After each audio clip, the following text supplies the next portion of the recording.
Pas de son, rien que des frissons. C'est l'expérience dans le noir. Cette histoire s'est déroulée lorsque j'étais plus jeune, à peu près à l'âge de l'école primaire. Certains détails peuvent donc être flous, car c'était il y a très longtemps. J'étais dans un hôtel et j'étais complètement seul. D'abord, je vous explique pourquoi j'étais seul. Notre télévision, chez nous, est reliée à une antenne.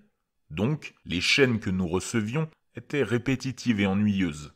Et nous voulions absolument suivre un programme qui était indisponible sur notre TV.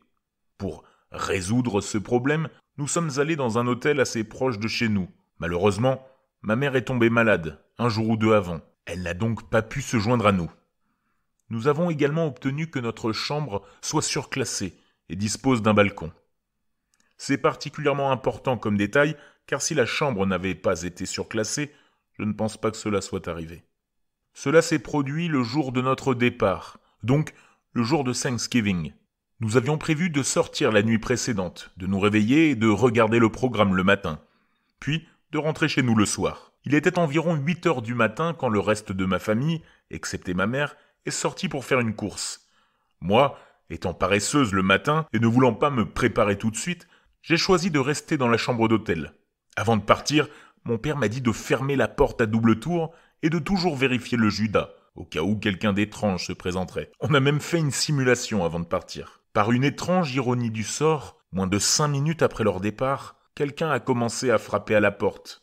Appliquant les conseils de mon père, j'ai regardé par le Judas. Je m'attendais à voir mon père me surprenant avec un autre contrôle. Mais la personne que j'ai vue ne ressemblait en rien à mon père. Je crois que l'homme était très vieux, avec des cheveux gris, qui montraient des signes de calvitie. Je me souviens spécifiquement d'une petite boîte en carton qu'il tenait dans ses mains. Je me souviens avoir pensé que c'était une sorte de substance illégale, même à mon jeune âge. La peur s'est installée, alors que je me tenais là, incertaine de ce que je devais faire. Puis, je me suis souvenu de ce que mon père m'avait dit de dire si cette situation devait se produire un jour. « Tes parents sont là ?» m'a dit l'étranger. J'ai répondu « Non, ils sont en bas dans le hall, mais ils vont bientôt monter. »« Pourquoi sont-ils dans le hall ?» m'a-t-il demandé.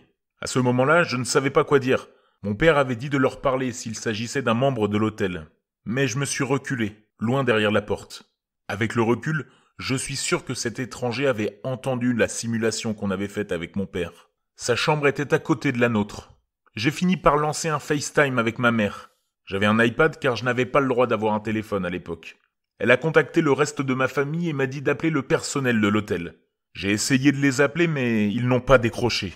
Ne voulant pas les ennuyer, je n'ai pas rappelé. Je sais que c'était stupide de ma part, mais j'étais jeune et je savais vraiment pas comment réagir. Pendant ce temps, l'homme a commencé à frapper à ma porte avec une nouvelle intensité. Il me criait de le laisser entrer. Avec tous ces cris, je n'entendais pas ma mère, alors je suis sorti sur le balcon. Cependant, cela n'a pas duré. Je suis vite retourné au Judas pour voir ce qui se passait. Il y avait ce que je croyais être un agent de sécurité qui essayait d'aider l'homme à entrer dans ma chambre. Pourtant, de mémoire, le personnel de l'hôtel ne disposait pas d'une équipe de sécurité. Et je ne me souviens pas qu'il portait non plus un uniforme. Je suis retourné sur le balcon en flippant. C'est alors qu'il est entré dans sa vraie chambre et qu'il a commencé à frapper aux fenêtres, en hurlant pour que je le laisse entrer.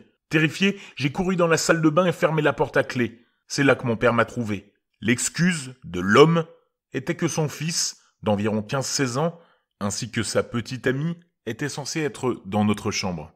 C'était manifestement faux, et à mon avis, il a dit ça pour essayer de s'en tirer. Il n'a pas pu me prendre pour la petite copine de son fils. Je n'étais pas assez vieille à l'époque pour être dans une relation. Si mon père ne m'avait pas dit de vérifier la porte, j'aurais ouvert à cet étranger. Cet étranger au timing parfait qui savait exactement quand mon père était parti. Et le fait que j'étais toute seule dans la chambre. Toutes ces raisons me portent à croire qu'il aurait pu tenter quelque chose. Heureusement pour moi, je ne le saurais jamais.